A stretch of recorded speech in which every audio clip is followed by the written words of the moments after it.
Studio Time with Ducky. Okay, welcome to the next Studio Time with Ducky. I thought today we could go over making your own effects. It's something that's really fun, and it's like not as hard as it seems, I think, when you're first getting into it. I just threw together a bunch of effects stuff right before I started this. I don't know if I would like sell these in a sample pack. They're not perfect or finished. I just wanted to go over some of the concepts and like ways that I think about effects. So I'm gonna play this through.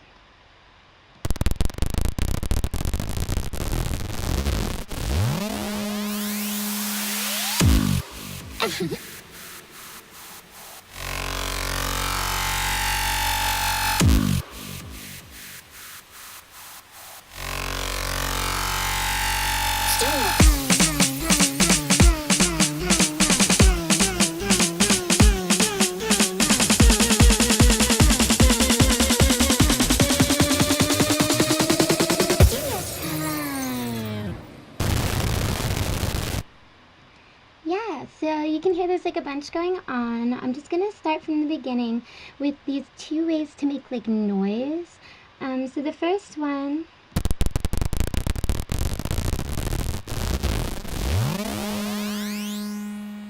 I've just made it in Serum. So let's look at that.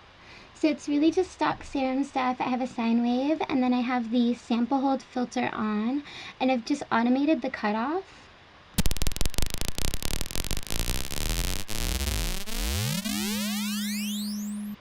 And then the only processing I have in Serum is the multiband compressor. And I like that for this because the multiband compressor in Serum has an upward expander, so you get this nice bright sound. And then I've added the Kilohertz saturator, which is distortion, and it's just a cool sound. I wanted to give it like more grit, so I've just messed with the drive, the fuzz, a little bit of color, and then the mix is all the way up.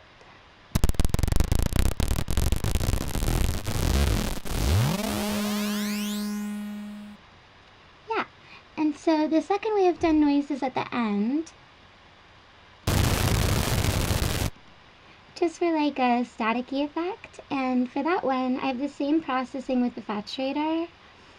I don't think I even changed it. And then I've just done the like default Serum wave. You can see I've turned off the sample and hold. And then what I've done is I have FM modulation from noise. So I have this like AC hum turned pretty low. And then I'm just doing FM from that. And I still have the multiband compressor on.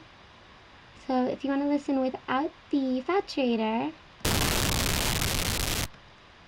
and then with it. So it's really just making it like meatier and grittier.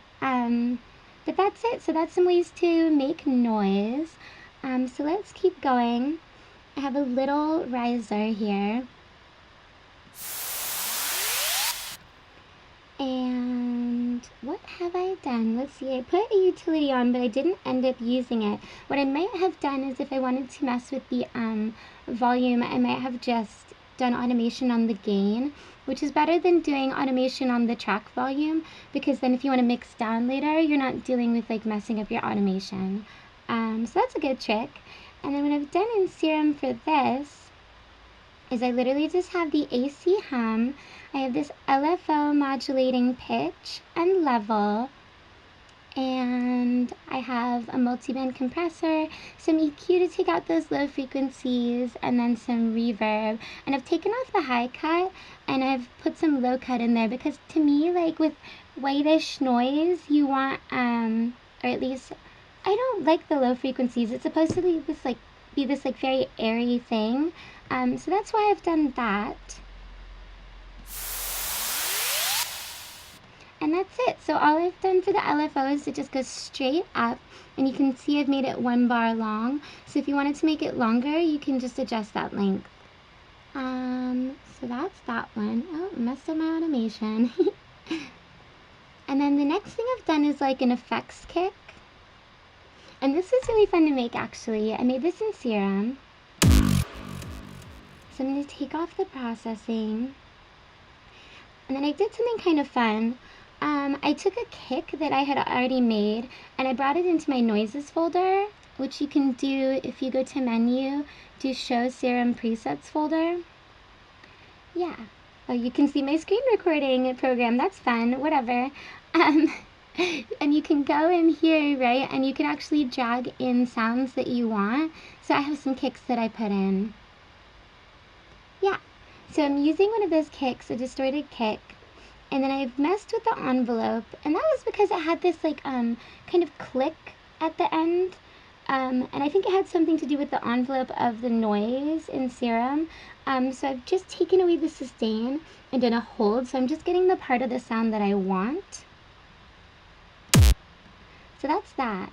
And then I've put just a wavetable. This is a stock Serum wavetable under vowel called E, yeah. And I put a reverb filter on that. Let's listen to just that by itself. And you can see I've modulated the cutoff of the reverb just to give it some motion and like grit. And then I've modulated the wavetable position so you have that movement through the wavetable. And then I just have multiband compression. I don't know if you've noticed, but I really like multiband compression. Yeah, so then I've just put the kick on top of it. And so you get a cool, like, almost like a hardcore kick, you know, like that, like hardcore effects kick. And then you just have to do processing on top of it. And this is how I think you should, like, think about this, or it's how I think about this, is, like, I'm trying to create space, usually with effects, you know, like, it's not my main sounds. This is about filling in this space or creating motion. So processing is like a really big part of it, and thinking about space and time specifically. So with time, I have a delay. I have the Kilohertz delay, which I always use. I have it synced to 4/16. I put the duck all the way up for this, which just means that it doesn't come in when the input volume is high, right? You can hear if I turn it down. And the delay kind of comes in right away. And you can hear the delay is like lower, right? Because I have that input, that kick, and I still want that to be clear. I want the effects to be kind of like coming afterwards. So that's why I did the duck. And it's a pretty low mix and reasonably low feedback, because it's not supposed to be this like huge like pop, pop, pop, pop, you know? It's just giving it some more motion through the space.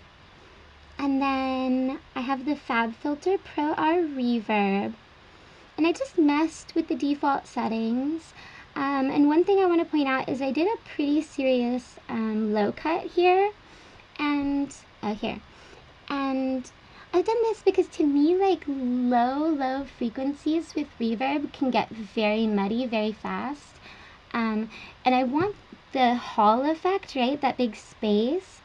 But I don't want mud, and I don't want to, like, especially if I'm using this in a more built out track, right? There's probably other elements. And it's going to take up a lot of space in your mix. So I wanted to kind of clear that out, but still get the effect. So let's listen to it now. So now you get that nice, like, space.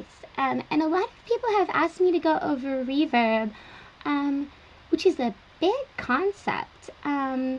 It basically makes it sound like it's in a space, right? It's reverberation, right? So you have something that's very dry, like especially if you're making it from scratch, like in Serum, and you're basically giving it the effect of like being in a space, and it does that with a thing called impulse responses, or that's one way, which is just, it's going to take a long time to get into, so maybe I'll do a separate one, but there's so many cool things, like about reverb, first of all. There's so many cool ways to use reverb, and there's so many interesting types of reverb, like plates, springs, convolution reverb.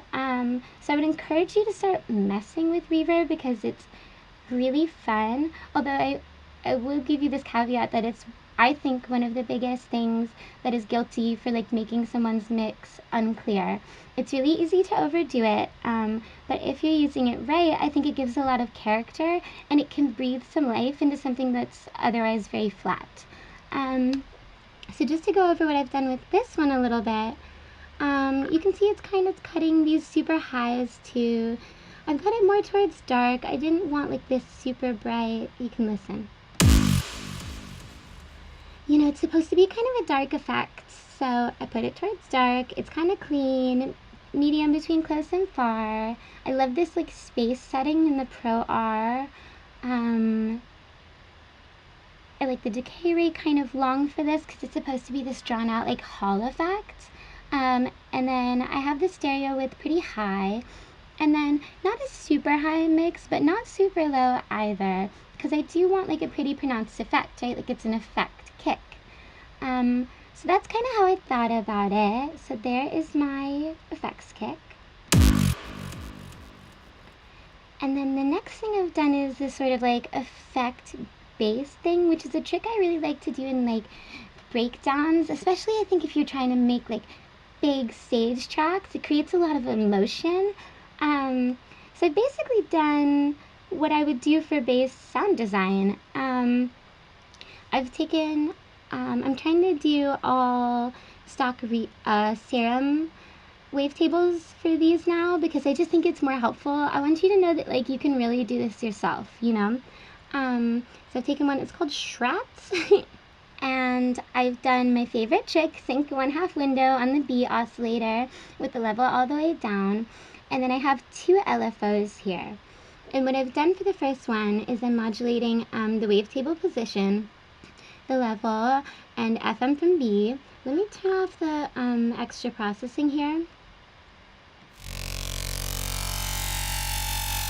And you can see it's long, right? I've done it for 2 bars, so it takes 2 bars to go all the way up.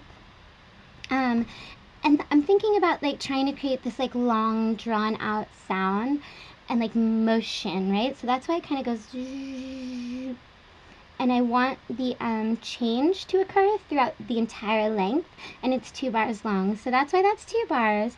And then what I've done, which I think is a cool trick, is I have this little extra modulation on the level, right? So the first LFO is modulating the level straight up, but then I have the second LFO that kicks in, right? It's got a 1 bar delay and then a 1 bar rise.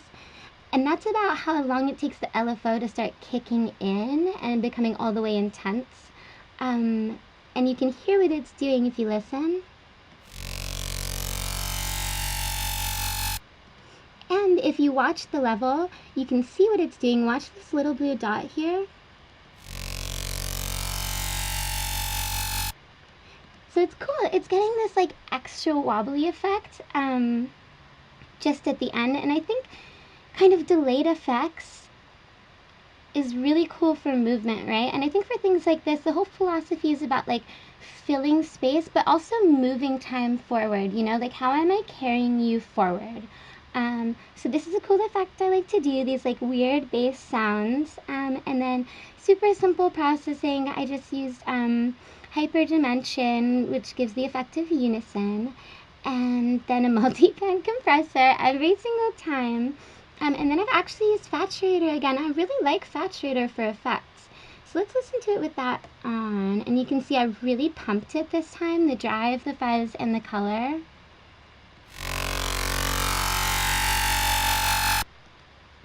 And then, you know, another thing I might have, oops, another thing I might have even done, this is a cool trick too, is I think when you're processing bass sounds and you want them to have sub information, but you also have them as kind of like a lead sound, I think some of the processing that you do can take away from the power of the sub. But you don't want to do a separate sub that follows the same pattern because it can introduce phasing issues. So something that I like to use is Ambassador. I think I've talked about this in a different video. But I would just turn the dry bass all the way down, maybe up the separation, bring the range up, bring the level around here, and then I would enable linear phase, but then I would freeze it because I have issues with latency with the Melda plugins when I do linear phase, so I kind of do that last.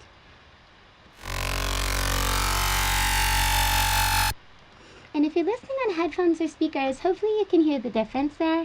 It's just kind of replacing that bass information so it stands on its own, which I think is really helpful. So there's a little trick. The next thing I've done is kind of a white noise sweep down.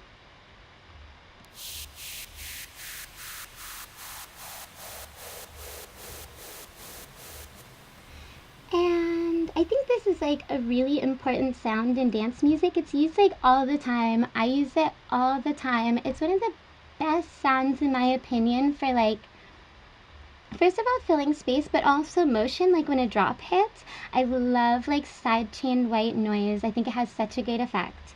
So let me turn off my processing and we'll go into Serum, and I've really just done noise. I use a little noise thingy in Serum, and I've just done from analog the ARP white. And then I have this LFO, right, and it's modulating pitch and level. So you can hear, yeah, no processing, just that.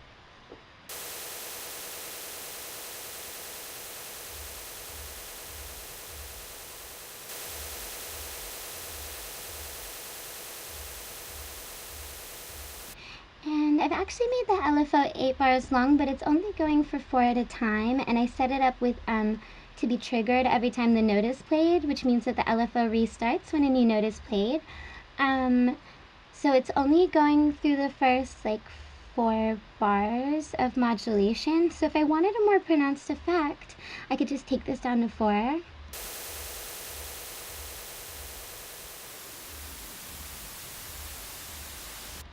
But I liked where it was with 8, and there are lots of ways to achieve the same effect, right? Like I could have modulated it less and then had this be at 4, but that's the way I did it, and there's no rules, so whatever.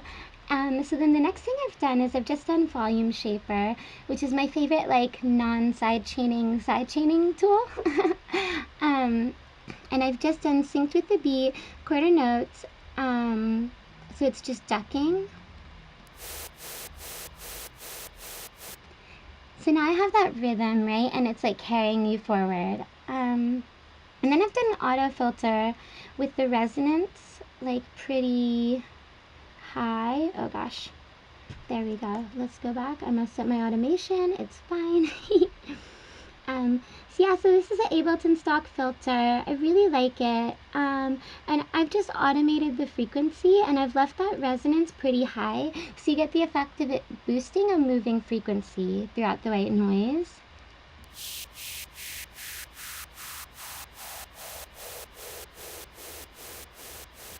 So hopefully you can really hear what it's doing.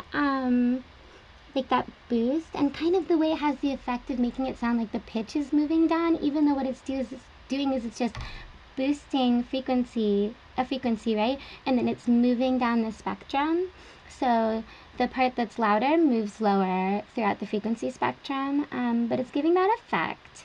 And then I've just added Valhalla Shimmer, which is a cool reverby thing. I like the big stereo mode. For reverb, you get that width and it sounds really good. Kind of low mix. I think you want to stay below 50 for sure, unless you're really trying to wash it out.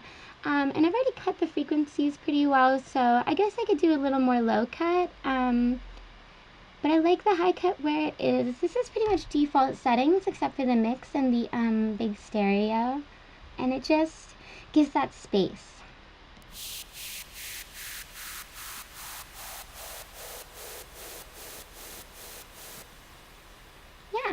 So there's the white noise down. And then I also wanted to show you guys something slightly different. This I just did with layered sounds. I want you to know, like, you don't have to make everything 100% from scratch to be a good producer. Like, everyone uses samples, and it's cool to know how to do everything from scratch, but like, it's also about being creative and like finding the tools to make you able to be creative efficiently, because that's going to help with like your creative flow, your output, and like learning, you know, it's like being able to create with ease. I use samples a lot for effects too, and I'll make my own effects out of samples rather than like, you know, going into Serum and making everything from scratch. So I wanted to show you this. Let's just solo these 3. And I've just taken an audio recording of glass crashing that I downloaded from somewhere, right? And then I've got a kick that was just in my samples in Ableton. I don't know if it's stock or what, but just a kick. And I took stock Ableton reverb, and I took off the high cut, I added some low cut, upped the size and the decay time, brought the dry wet down. I should probably turn the quality to high. That's important. Let's fix that. And I've done the exact same thing for this snare that I also took from my samples folder. And I've done this just to show that you can make a cool effect out of anything, and it doesn't have to be super complicated. All I'm really thinking about is filling out this space and having that impact feeling of boom. And it's simple, it's just reverb. So let's listen to the kick and then the snare. And that's it, it's just layering. So if you layer them all together, you get a pretty decent effect. So yeah, that was important to me, just to say I think it can be really intimidating sometimes to look at producers who have been producing for a long time and say, oh my god, they know how to make that, they can do this from scratch, and oh my gosh, they do it so fast. Everybody feels that way when they don't know how to do something. But there's nothing wrong with using samples. It's normal. So as much as I encourage you to have fun and be creative and make your own sounds, don't be afraid to go download, splice, and get a cool pack. You will be in the same boat with every single producer you look up to. Yeah. So with that being said, let's talk about something I did make from scratch. Here's a riser. I really like making risers. This one actually isn't my favorite, but I thought it would be effective in showing some of the ways that I think about designing a more rhythmic riser. It's hard to say, rhythmic riser. So let's listen.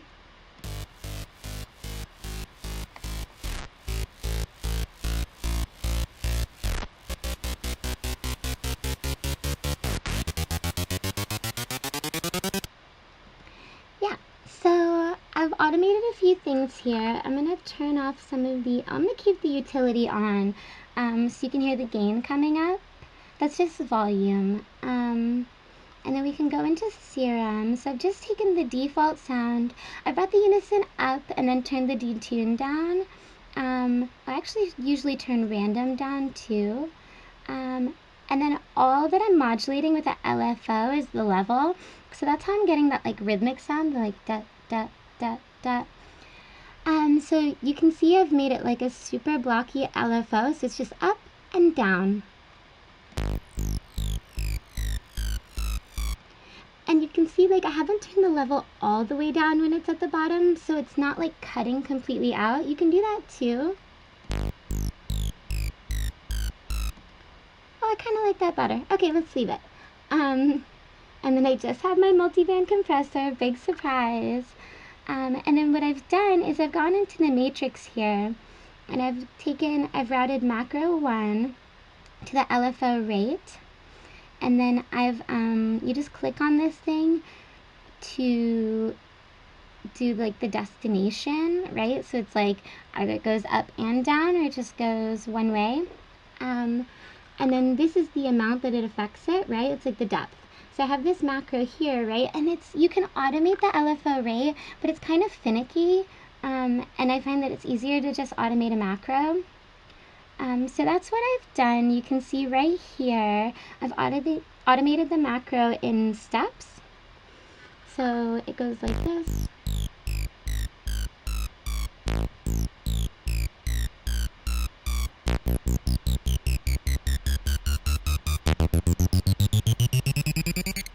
So that's just how I've gotten it to go faster. And then the other thing I've done is I've automated the pitch bend. So I dragged the pitch up and pitch down to 24 and minus 24 respectively. And then you just click on it to get to the automation. So you can see right here it showed up in pitch bend. And then you hit this little plus to get it to go down. And then you can actually draw it in. And I've just automated it up. And then I was going to have it go back down at the beginning, but I didn't like the way it sounded, but sometimes it's cool. If you do it like this. Okay, so did you hear that little thing at the end that goes, blah? And that can be cool too. It's not what I wanted this time. But then the last thing I've done is I've just added the Kilohertz tape stop effect. And I really like this effect. I think it's really cool. It does what it sounds like. It's a tape stop effect. And you can just automate the play, which is like play pause. And so you can see at the end of every little bit, I've just dragged it down so that it stops. And then I've brought it back up before the next 8 bars starts. So that you're getting the effect, because it has a start time too, right? So it kind of goes vroom, vroom. So I wanted the start time to kind of kick in before the next 8 bars. And you can hear what that sounds like.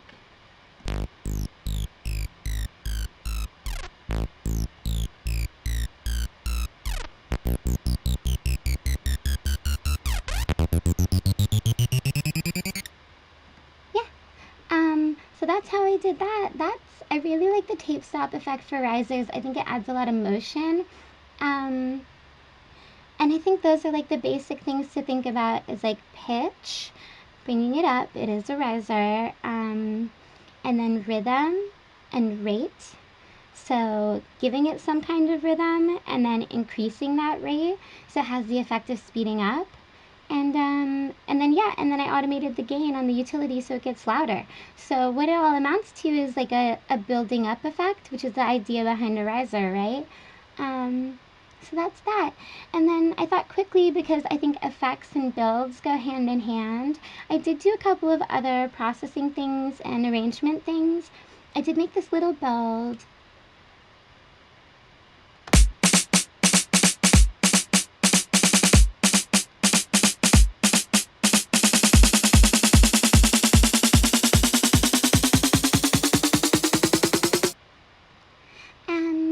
It's really simple. What I did is I had an audio clip of a snare, so it looked more like just this little bit right here. And then I just dragged the pattern with audio. People like to do this in different ways. You can do it in the simpler, which is like Ableton Sampler. I just like dragging the audio out into an audio track. It sounds better to me. That's my preference. So I drag it out like one by one, or I'll copy and paste. And then what I did is, once I dragged them all and I had my little pattern, I selected them. I did Command J. Oops, so I shouldn't have done that. So let's undo everything. But that's what I did, right? So let's go back to what I had. And then I just did, I did a Complex Pro with the formants all the way down. And I've done that. Either Complex or Complex Pro is fine, but if you use Complex Pro and you're going to do transposing, you need to turn the formants all the way down, because otherwise it's going to try to protect the sound of the original formants, and it just has a weird effect. I can actually play it for you.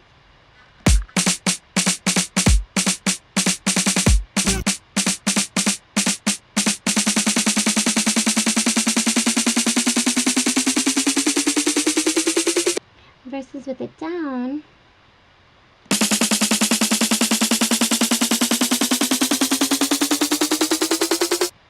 So it just sounds more pitched, right? Because it's not trying to hold on to that formant.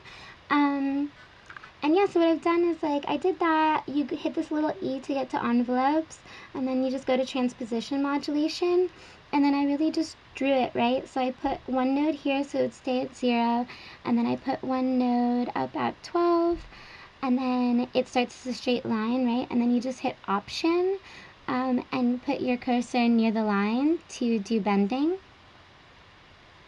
And that's what I did. And then I did a little automation of an auto filter, a little high pass, which I always do for build-ups. I think it's a really great effect so that the drop hits harder and you get that motion again, right? Because everything is about motion in dance music. It's movement, you know? So, yeah. And then the last thing I did was a little bit of effects on this like vocal sample I recorded. Studio time.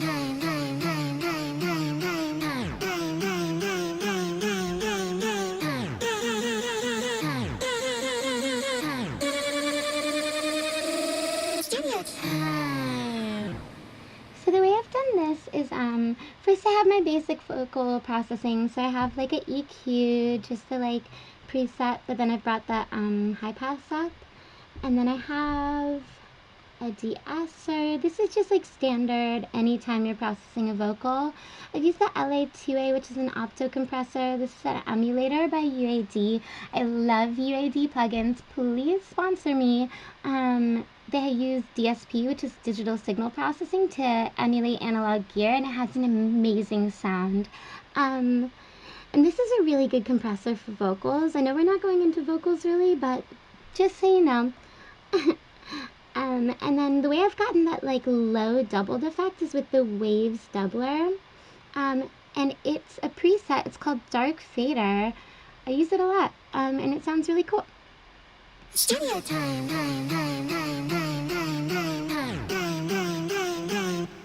And then the last thing I did on it was just Valhalla Shimmer. Big stereo again, really the mix, and everything else is just stock, because I like the way it sounds. And then I just did the exact same thing for the pitch that I did with the snare. You just go into the envelopes and do transposition modulation. And what I did is I actually like copied and pasted or duplicated these all out, right? Except for these ones that go down. So before, it was going...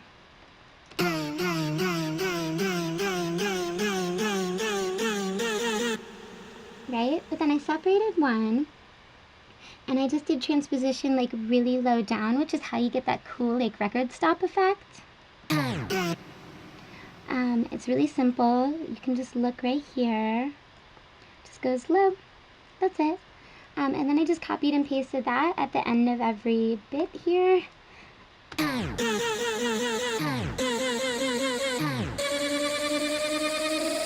Studio time. Yeah, and that's it. That's how I did everything. So I really hope that that was helpful. Let me know what else you want to see and learn. I'm thinking Reverb would be a really good one, but it's going to take us forever because there's so much with Reverb. And I'll probably do one on drums too. So let me know what you think about those ideas, and if you have suggestions, I would love to hear them. And thank you for tuning in. Okay, bye.